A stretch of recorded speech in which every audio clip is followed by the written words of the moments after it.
Welcome everyone from all of your different places where you are. Nice to see your faces on the screen. Can you all hear me okay? Excellent. Yeah, so welcome. This is historic. This is the first ever digital summer fine arts festival at Gordon College. So thanks for joining us. I know most of you, I'm Dr. Christy Gardner. I serve as chair of our Department of Communication Arts and Theater and Art at Gordon College. And we believe that art and story is powerful, especially in a time like this unprecedented time in our world.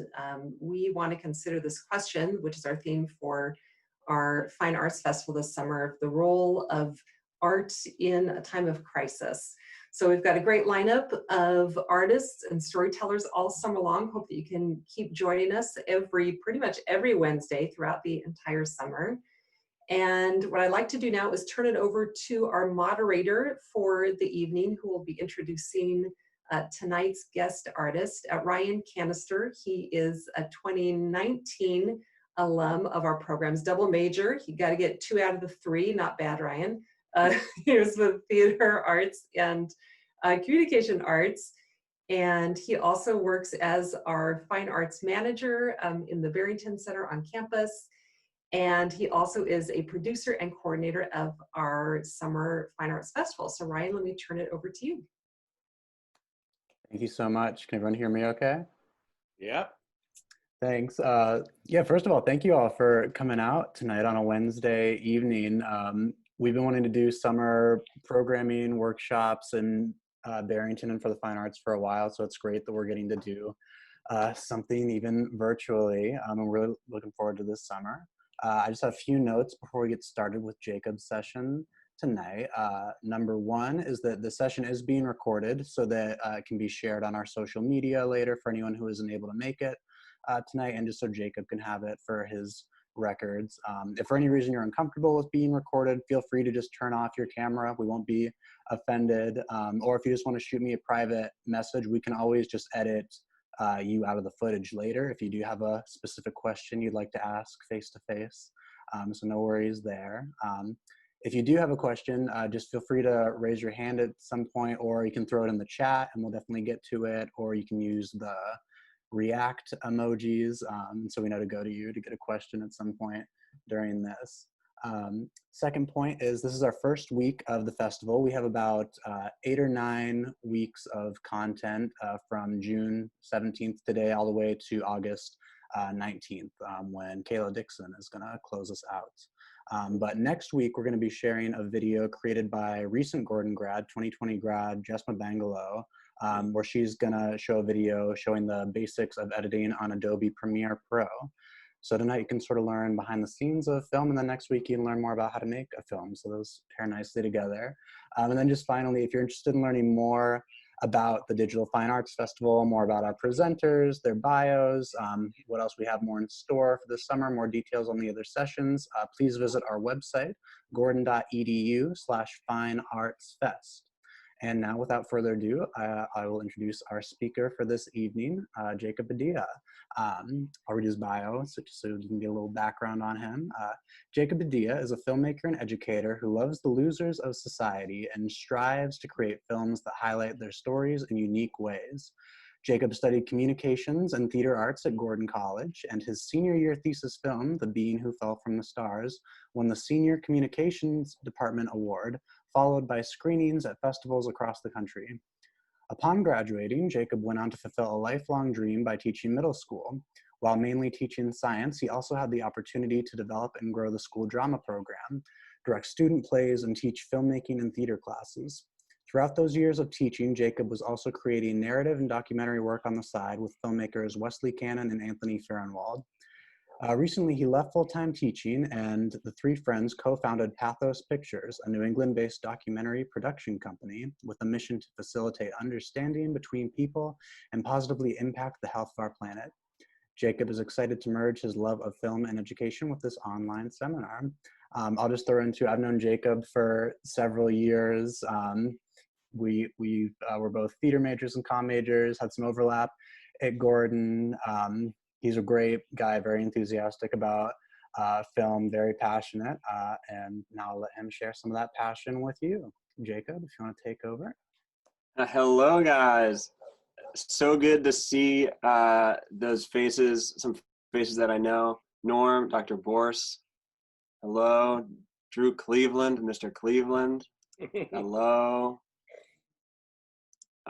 Thank you, all of you guys, for coming. And then everyone that's new, all people that these are new faces. Very nice to see you, Nicholas, Larry, and Sarah. Thank you guys for coming. I'm blown away that you're here, that people are here. That's very exciting. Now, yeah, that's I think Ryan introduced me really well. I went to Gordon for communications and theater, and then I taught middle school, which is something that I've always wanted to do. And I didn't study education, but I had many conversations with Norm about, is there a way that I can do communications and theater and education? We weren't able to get the juggling to work out, but I was still able to teach. And so I taught for 2 years out of school, and then now I'm this past year I was doing full-time filmmaking and documentary production, and so that's been a blessing that I've been able to make that a full-time job and pursue that craft while also hopefully incorporating more education, which is also what I love, and doing, being able to teach youth about art and making movies and making theater. That's what I love to do. And anyway, so that's a bit about me. And yeah, Ryan, do you have any questions to start things off? Yeah, so I think I'll just start this off by asking just a few sort of general questions about you, about what we hopefully all just watched, your short film and the mini series that you created.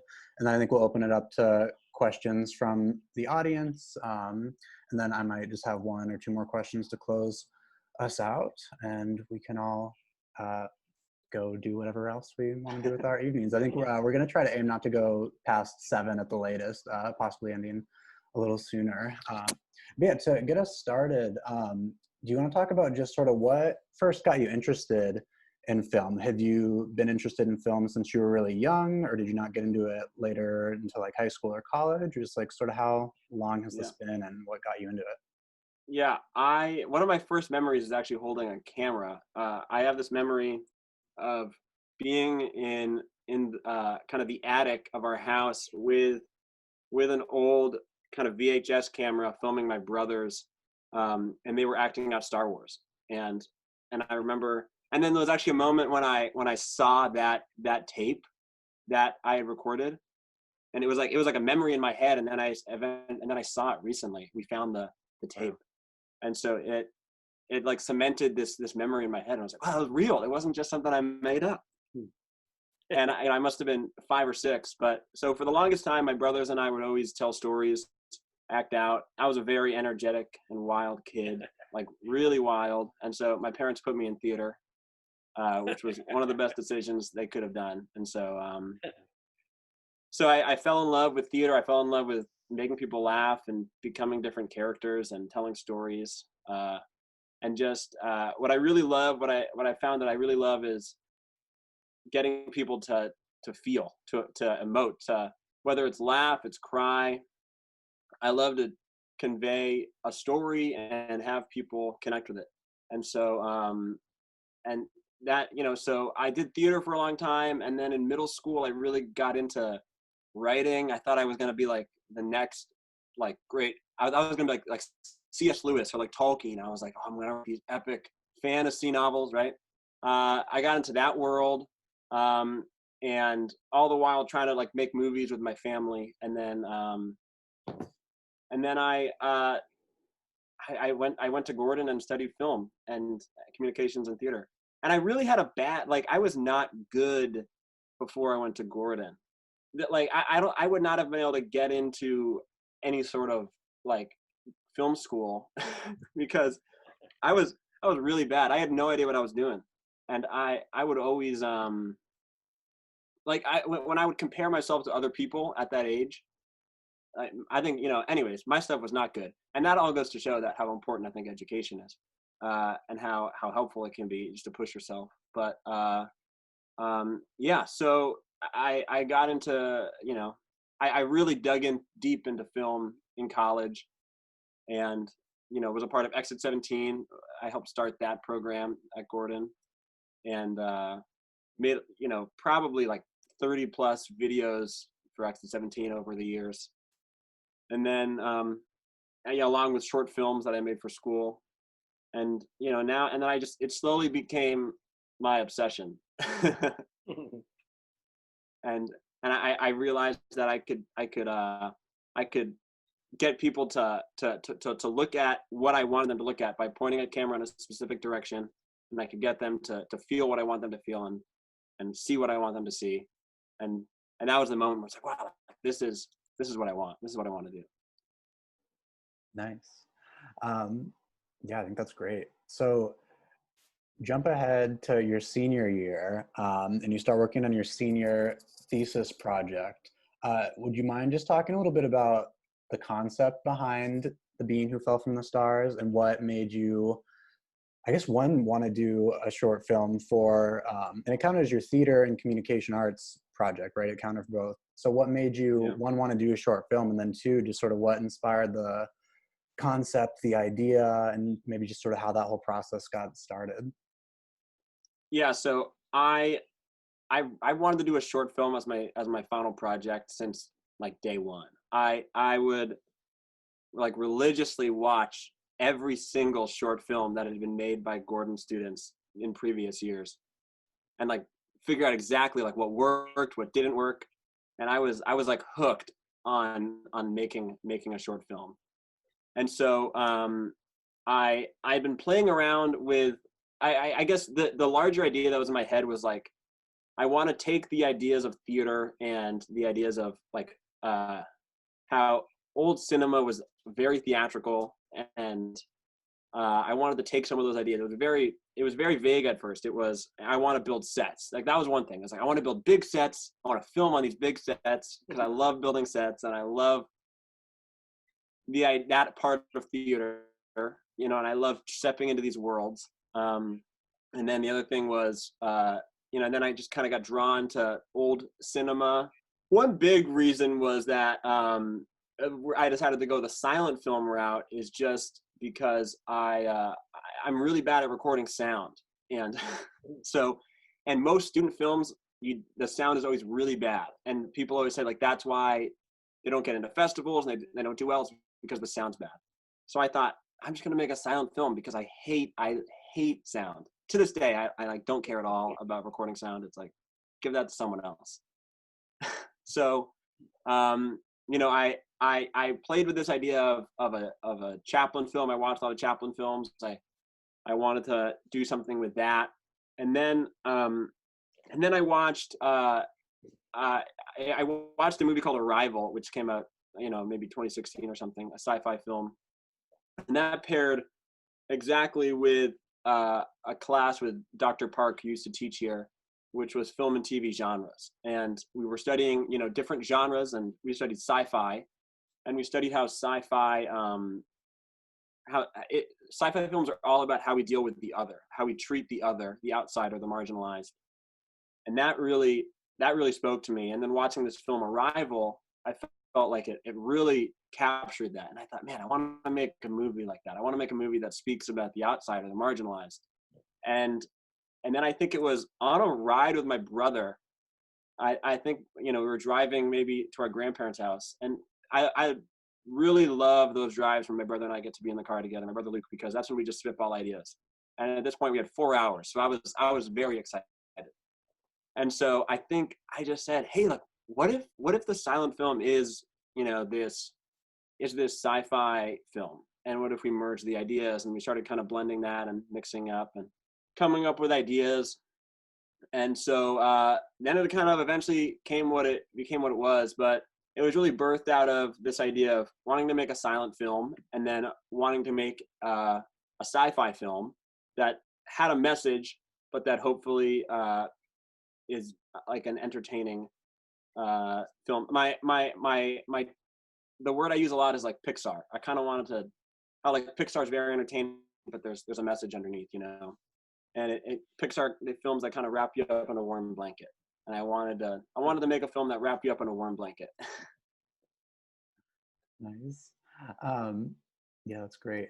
I have a few more questions, but I'll just ask one more, and then we can open up to the audience, maybe to ask a few questions, and then I'll come back at the end to ask some stuff. I just want to quickly ask about the behind the scenes mini series, because so The Being Who Fell from the Stars, you made that in 2017 mostly, and then did some work. But then recently, just a few weeks ago, you released this mini series going behind the scenes. What sort of inspired you to make the mini series, and do you think you see yourself doing some more sort of behind the scenes videos like this, or 5-minute videos just sort of analyzing other films or talking more about your work? Do you want to just talk about that for a Yeah. little Yeah. So I love behind the scenes videos for different movies. I those up, you know, like the Lord of the Rings ones are phenomenal. I would watch those religiously as a kid. Any behind the scenes content I could watch, I would watch. And so and to me, I still haven't found behind the scenes that is that do what I want them to do, which is you know, coming from like an education background and loving to teach, and I've always wanted behind the scenes that like really teaches you what is happening, what's going on. And so I decided to kind of like do trial runs with the work that I've done. And then going forward, what I really want to do is have a dedicated behind the scenes team filming while I'm making my movie. And ideally it's like a you know, it's like a class. It's like that you can watch and you can learn from all the mistakes that I've made, you know, how to make your movie better. So it was kind of birthed out of this idea of wanting to educate and wanting to grow myself and my business and my brand also of you know, it's a way of on a simply like on a money level, that's a way of, if you make that and then you can sell that, you know what I'm saying? Like you can sell the behind the scenes and it's more money. But at this point, we're not doing that. At this point, it's all just free. But eventually, that is kind of the goal, is to create kind of detailed behind the scenes content that can pair with whatever films I'm making. Nice. Yeah, and I feel like that's becoming too, like, really its own genre of film in a way, where I feel like a lot of movies have like an hour documentary now behind the scenes. 'Cause I think people are just interested in it and want Right. to learn. Like, I know all the new Star Wars movies each have like an hour and a half documentary behind the Right. scenes, which are very just enjoyable and really high quality. And it's just great to see, Yeah, all the we just work that love that goes stuff. into these films. Right. Right. Yeah. All right. Well, anyways, I'll open it up to the audience now. If anybody has any questions, feel free to throw a hand up or just jump in. I see Sarah. If you want to jump in, ask a question. Hi, I'm Sarah. I'm also going to be a theater arts and comm arts major, so that's exciting. A Yeah. question I had for you, Jake, was, so I love the concept of a silent film. I think that's so interesting, and I love that your reasoning behind that is regarding sound quality, and I love how you overcome that obstacle. My question is a little bit more on, how do you create that script and really create that idea of emotions and conveying those emotions without words? I noticed that you had that, like, the words projected every once in a while, Mm-hmm. but a lot of in theater, what we do is we communicate with our words, and a lot of what communications is communicating with words. So what were some of your processes and ideas while creating the script to overcome not having words as a tool? Right. That's a great question. So I spent a long time on this script, uh, really focusing on the structure, focusing on how can all this be conveyed visually, right? That's kind of one of the big terms in filmmaking, is visual storytelling. And I think it also really does pertain with theater. I mean, a lot of theater has words, but a lot of theater is very physical. We think miming, you know, physical theater, dancing, all that is expressing emotion, expressing feeling, the story through movement, right? And so what it really came down to is I would try to think through what the story needs to tell, right? One example is the moment when I speak about it a bit in the behind the scenes, but when when the alien tells the truth to the girl and takes off his hat and reveals that he's the alien. And then the girl, and then he walks away ashamed because he thinks that she doesn't love him anymore because he's an alien. And then she taps her foot and accepts him, right? And that's a way, we don't need him to say, like, oh, like, you don't love me anymore. He just walks away sad, right? Because Michael Gaudio, the actor, did a terrific job in that, And the girl doesn't have to say that she accepts him. She can just tap her foot and make the sound that he was making, and that shows that she's accepting him, right? And then after that is kind of this big waltz sequence that conveys further that idea of their unity, which that was first going to be a whole conversation, but I decided to try to just convey it more abstractly through that. So I think it's just about pushing yourself and thinking, all right, like, I know they need to say this, X, Y, and Z, but how can we try to say that just with our faces, our movement, a foot gesture, anything. And it's, I think, once you start thinking about it and you start digging deep, that's when you get to the good stuff.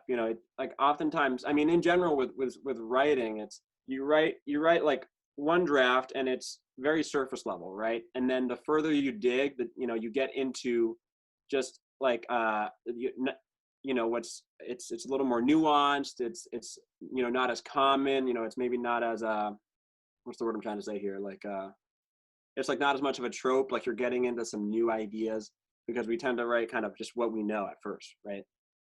So, anyways, does that kind of answer your question? Mm-hmm. Awesome. Other questions? Nicholas? Yeah, hi.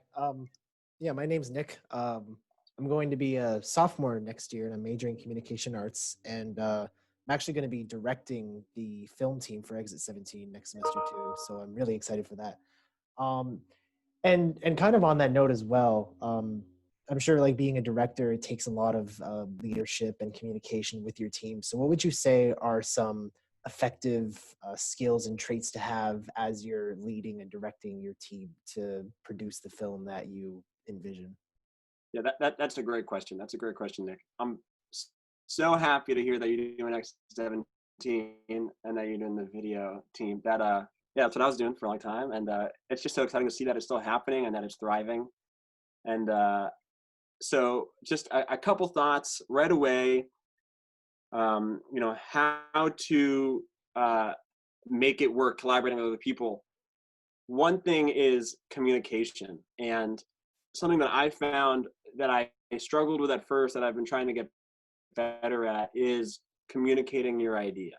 And this is for theater and for film and really for anything, right? Like we come in as a leader with an idea. This is the script. This is my vision. How do I communicate that?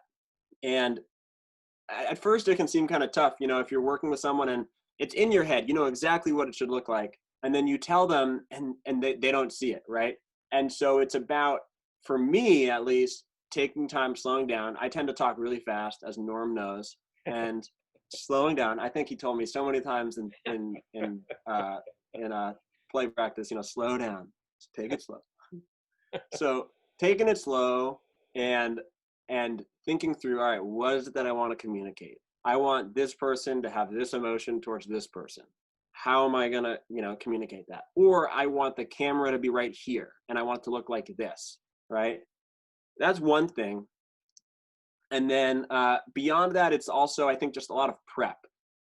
Going in, the more you prep, the easier it is going to be to communicate those things. So if you go in, let's say, with a detailed shot list, then you're going to have a better idea of what the shots are going to be, and your camera team would have a better idea of what the shots are going to be. If you come in with some example photos or example videos, that could help the camera crew, or it could help the actors. Like, oh, like that's what you want. You want me to look like that, right? All those things, reference photos, are very helpful. And I'm rambling. I feel like I could answer so much more, but I can't think. Does that help? Ask me another question, Nick. Does that help? Is there anything else you need me to explain? Yeah, no, I totally get that. That's extremely helpful. Like even sometimes I think fast and expect people to totally understand the concept. But yeah, I appreciate that feedback. That's extremely helpful. Yeah. One thing I'm thinking about with Exit 17 is, it's very run and gun, right? It's, at least that's when I was like, I assume it's the same way, right? So it's oftentimes like you write a script on like Wednesday and you're like trying to film it on Saturday and like the weekend because like the next Saturday is the show kind of thing, right? And it's very hectic and it's usually not fully formed, right?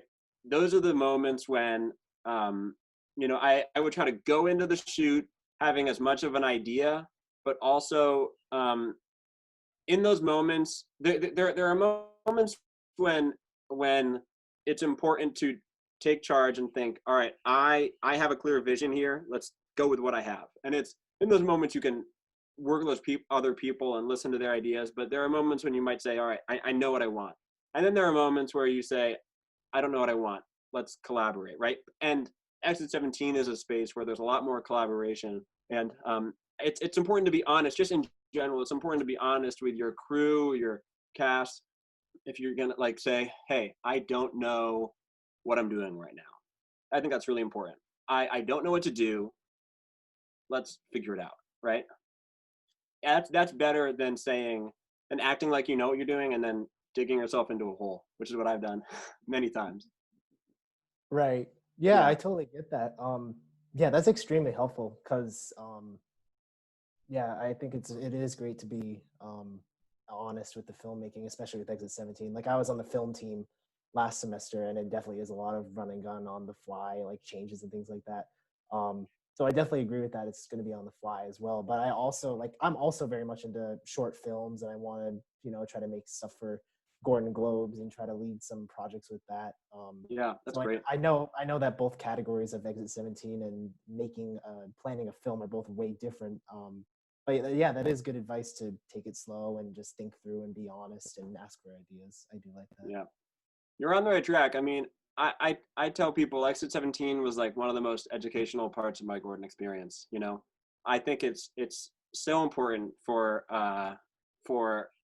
anyone in comm arts or theater. It's like a great place for you to learn and grow and try and try and try, because normally you only have like Gordon Globes and like Golden Goose and some other place where you can make videos, but it's only a couple times a year. When with Exit 17, I was making videos like every day. It was like so much. So trial and error. A lot of failure. And anyway, so that's that. Dr. Boris has a question. Yeah, thank you so much. Yeah.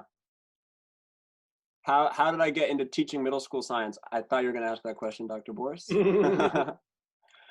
When you say you want to merge film and education, do you want to make educational material about science or mostly filmmaking? I'm intrigued about how you could go full-time as a filmmaker. These are great questions. And I love education in all senses of the word. I got into teaching middle school because my whole family really teaches. Everyone in my family, my mom, my dad, my sister, my brother, my uncle, everyone in my family teaches.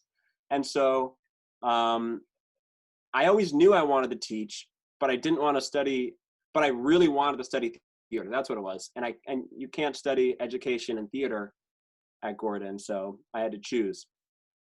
And I was able to get a job teaching at the school that I went to, which was a small private school. So I didn't need a teaching degree.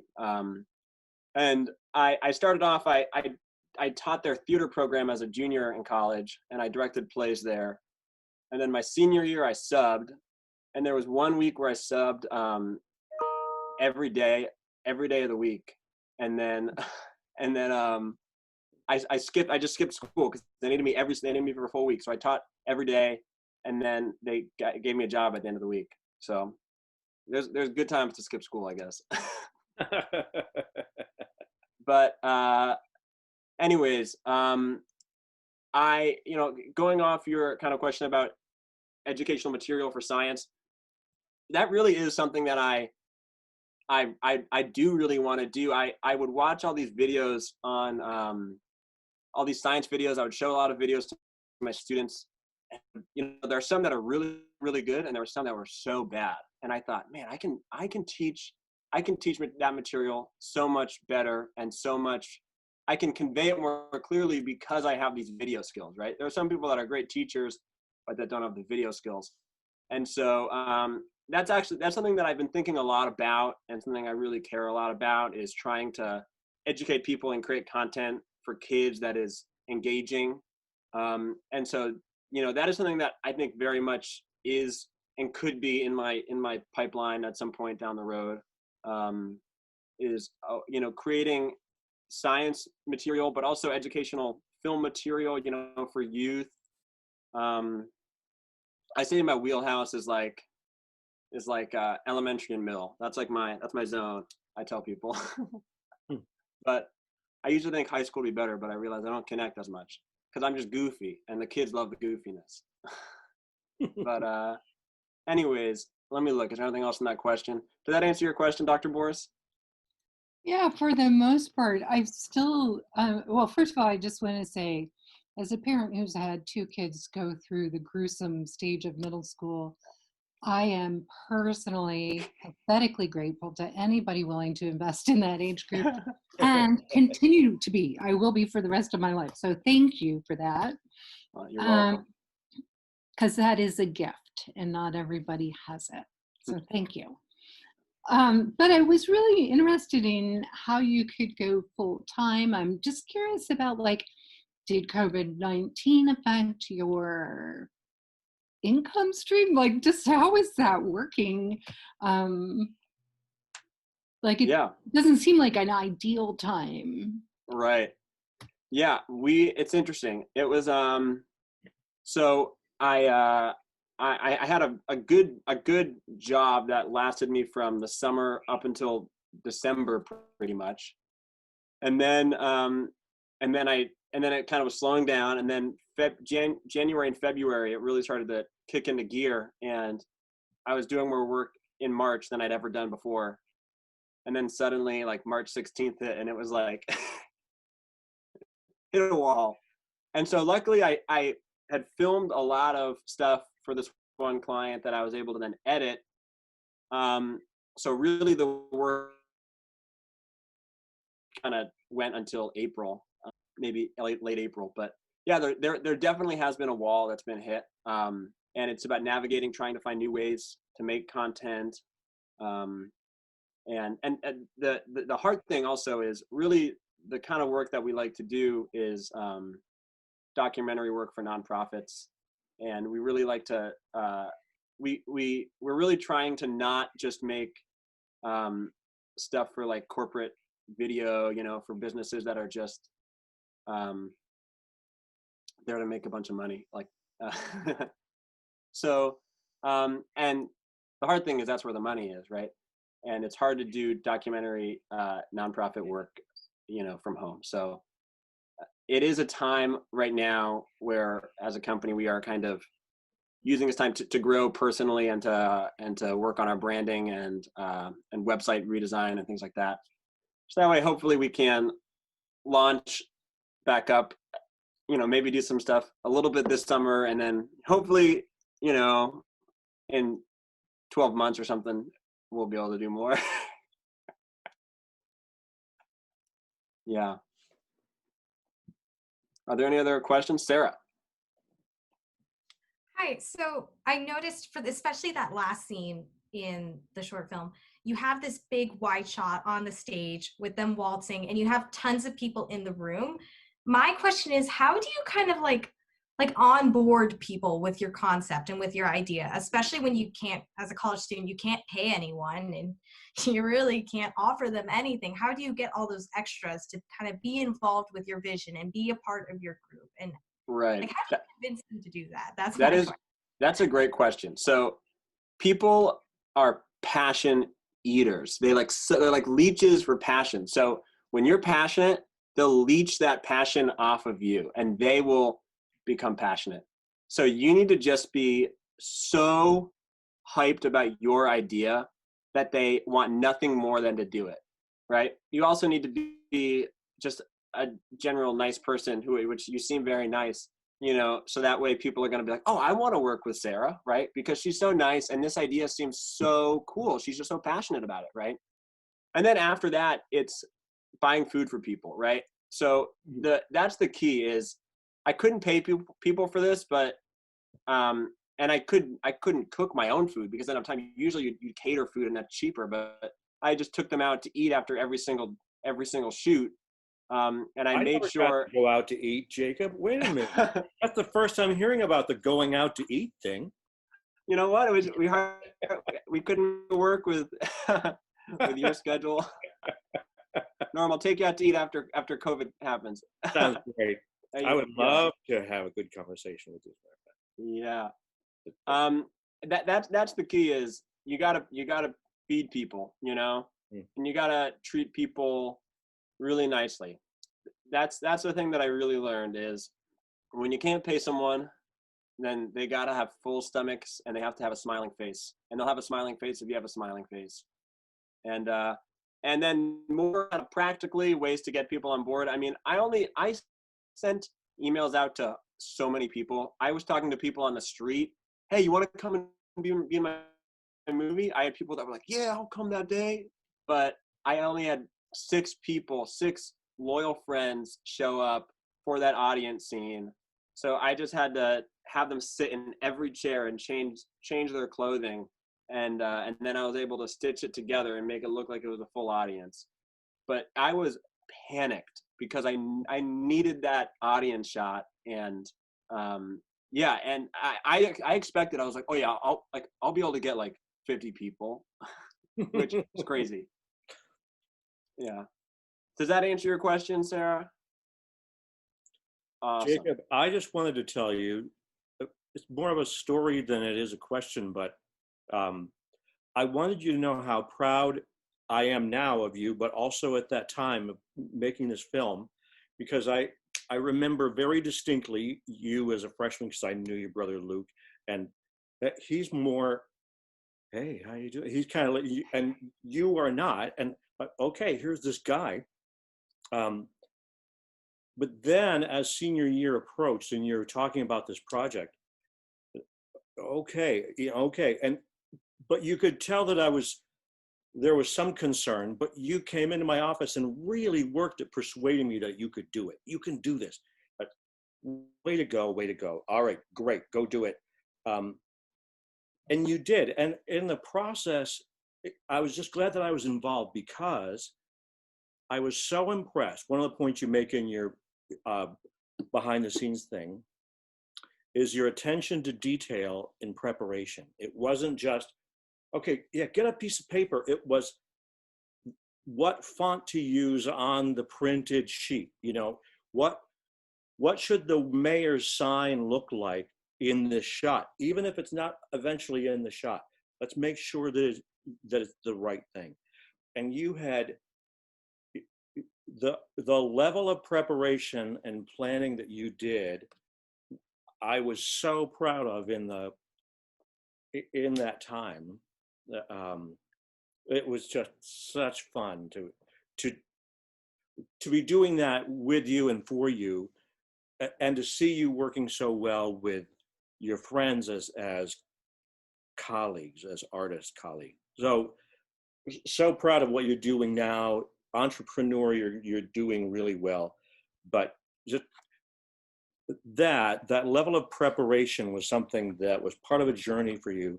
And kind of following up on Sarah's question about language and nonverbal, one of the things I was really impressed with in rewatching the film was how much trust you gave the audience in getting it. There had to be moments when you're putting this thing together thinking, I hope they get this. I hope they get what I'm trying to communicate here. And we really do. We really, really do. And that level of trust that you have in your audience, I was really proud of too. Beautiful, beautiful. Thank you. Yeah, thank you for all that. It was that's a huge part of it, right? Is that trust and hoping that they'll get it. And Yeah, that's something that I was nervous about for the longest time. And I even had, and even, one thing is, them understanding the story, but then also them understanding the theme is like a level deeper, Yeah, beautiful. right? And I had a person come up to me at a film festival, and he just said, he just said exactly what the theme is to me. He just like said it, and he was like, it's the fact that she's like a dancer, and she's an outsider, and he's an alien, and he's an outsider, and the dance doesn't work without the sound, and like he just like said it all, and I was like, yeah, you got it. It was a crazy moment where for the first time, I like, not the first time, but just the way that it was just a moment where it was very nice to see that it clicked for him. Yeah. And yeah, and thank you for those kind words. I'm reminded of a story of you, of with you, where in that finale dance scene, which you filmed at the Cabot, I realized the night before, I woke up in the middle of the night and realized, oh, I need a close-up of Norm and Mark. I need a close-up of the mayor and the director Right. to wrap up their story. And so I emailed you in the middle of the night and said, I know you probably have school. I have classes, but is there any way, Mark, you can drive Norm to the theater and we can just get this shot? And I was panicked. And I just assumed we're not going to be able to get it. I thought maybe I'll just shoot it in Barrington one day and we can kind of like make it look like the same thing. And I'm so happy that you two were able to come down and shoot that little scene, because it might seem like nothing, but I feel like it helps wrap up the story, and know that the director and the mayor are happy and content watching this. Well, I'm glad. Mark and I have known each other for so long, it's easy to just know what the other's going to do. So the moment was fun to be able to create. Yeah. Great. Any other questions? Yeah, Sarah?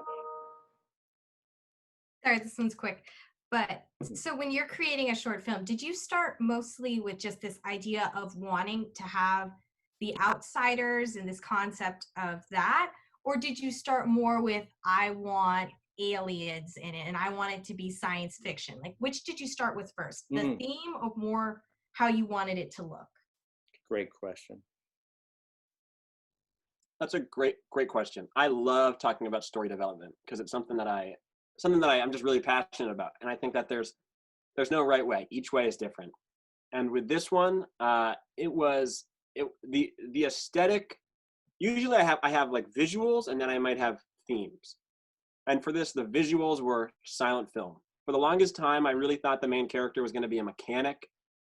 I really wanted the story to be very, to have like a clear driving force, right? For the longest time, I thought it was going to be a mechanic that like found a treasure map inside an old car. And he's like going on this adventure anyways.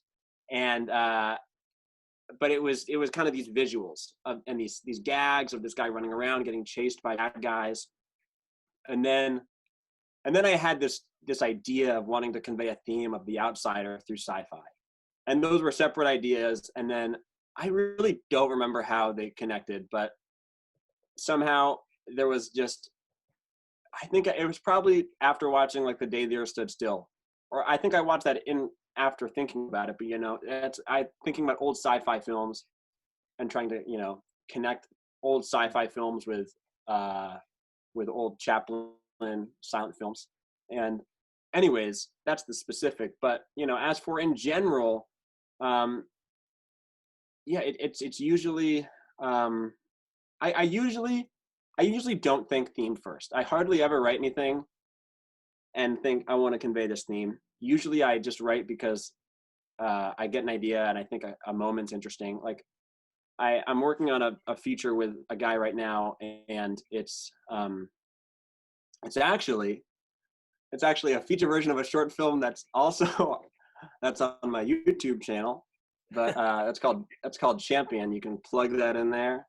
You can find that on there. But that just started off with a concept and visual gags and since then, a theme has grown around it about, you know, what it means to be a man. And, you know, but originally it was just this idea of a relationship of a wrestler and a kid.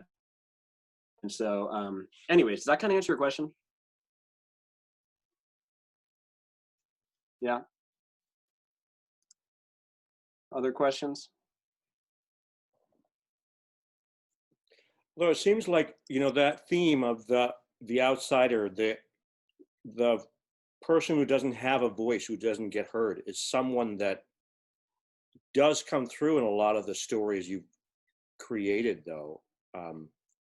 There was the film, what's the name of the film with the guy who was building a rocket? Oh yeah, yeah, that's Ad Astra. There you go. Not the Brad Pitt movie though. Right. And same thing, right? Here's a guy who nobody will listen to, and he then creates a rocket and takes off in the end from the rocket. Right? Yeah, yeah. It's something I really care about, and yeah, it's something that I think I got from or has been developed with in the theater department with you and Jeff. Yeah. Yeah, and just Yeah. you know, that idea of highlighting the outsider. Thank you, Dr. Boris, for coming. I see her chat. She had to duck out. But yeah, are there any other kind of last minute questions in these last couple of minutes? I had a quick. Oh, I'm sorry. I didn't raise. Oh. Okay, I'll be real quick. I had just a quick question. First of all, hello, I'm Drew. I graduated with Jacob in 2017 as a theater arts major. And I was just, from an actor's perspective, I was wondering, Jacob, where you kind of fall in this bit of, like, I know different directors approach this in different ways, especially in film, but I'm curious as to where you fall in terms of how much freedom you feel like it's important to give your actors in terms of their interpretation of your scripts, and just the choices that they make versus being more hands-on and being more particular about how your script and your story is conveyed through them. Does that make sense? Yeah, that's a great question. And, you know, script interpretation is something that I think is so valuable. It's something that I really learned in the theater department, the idea of, oh, big jug of water there. Nice. You know, it's something that I think is so important to allow the actor to bring their own perspective and interpretation to a script. And so normally when I write, I've realized that I write overly, I almost have a parenthetical for almost like every single character, like to say like how they say it. And that's actually normally, that's really just for me because I'll forget what I thought. And then when I hand the script to an actor, I usually take that all out because I don't want them to be reading it and it just says like Drew angry, you know. That's not good for an actor to just get that word angry before a line. But I use it just for myself usually, and then I'll take it out. But I think script interpretation is, you know, allowing that collaboration is one of the best parts about working with actors. And even it's one of the things I value a lot as an actor is being able to you know, being able to like, okay, let's see how I can push this line, you know, into a new direction, into a way that it wasn't meant to be said. That's why I really love the contentless scenes that Norm does in Fundamentals, because to me that is like, that's just such a great exercise. I use that all the time when I was teaching theater, and to me it just seems like it's such a great way to show students how a different line can just be said in so many different ways. There's infinite possibilities, and that's what I love about writing. Also, is I'm going to hand this to this person, and who knows what it could be, you know. Yeah. Other questions? Yeah, I've got a question, Jacob. Yeah. So just wondering about what inspires you as an artist these days, and maybe this is like a two-parter. So I guess maybe what inspires you, but that I guess I'm also thinking, kind of circling back to our theme for the summer about the role of art at a time of crisis. So I know for myself this summer, I find that my viewing habits, I feel like I swing between, particularly for film or even like, TV shows that I'm streaming that either take me to that spirit of lament, during a time of crisis, or I swing the other way, like the pendulum, like for some reason I watched doing the super old like slapstick comedy What's Up Doc, Barbara Streisand, Ryan Yeah. O'Neal, like that kind. Or I just started watching like to swing the other way, the documentary film from, I think it was last year, right? Free Solo, the one Yeah. about Alex Honnold, right? The climber, Right. El Capitan. So I guess it's kind of two questions. What inspires you, I guess, as an artist, but then any comments in terms of like the role of story or a film in kind of helping us navigate a time of crisis like that? Laughter or lament, those kind of things. Yeah. In the senior theater class, what do we call that, Norm? I forgot. Seminar? Senior seminar. Yeah. In that class, we had to work on our mission statement. And at that time in my life, and I would say mostly now, I was really, I'm moved by the idea of escapist art, which I'm not saying that's the only type of art, and that's not the only type of art that I like, but the idea of creating art that allows people to escape the world they're in, and not necessarily escape it in a negative way, escape it in the sense of be transformed and transform into something new, right? And so I love stories that bring us to a new world, and whether that new world is a galaxy is far away, or if it's just like Somalia, right? That's a new world. And so, or if it's Kansas City, right? All these different areas.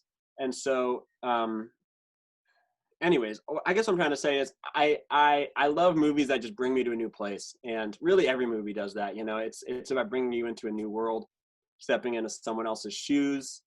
And I was just thinking about Moonlight today. I watched Moonlight again recently, and just thinking about how that movie brought me into someone else's shoes that is just so different from who I am.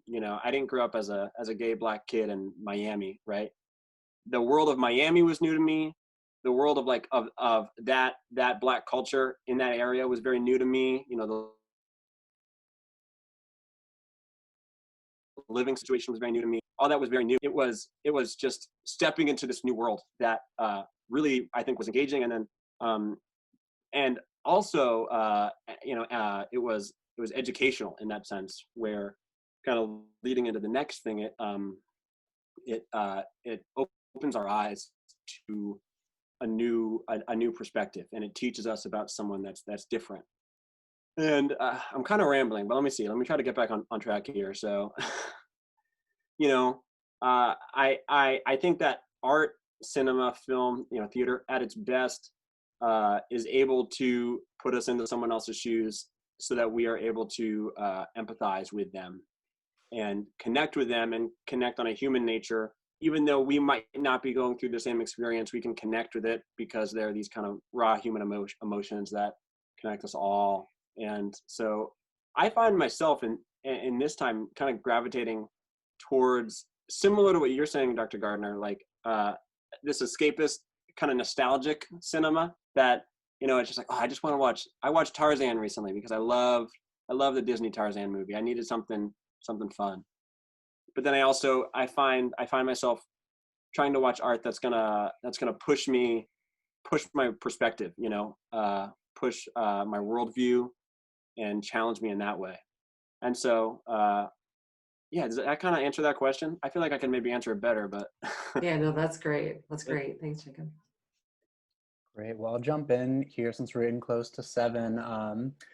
Jacob, I just was wondering if you could leave us with maybe some final words of wisdom. And I was also just wondering if you had maybe 2 or 3 films that you might recommend to us that maybe sort of deal with our theme, a time of crisis, that you think are really educational, or just, sort of good at showing a new perspective, or just films that you've enjoyed watching, you think we should check out.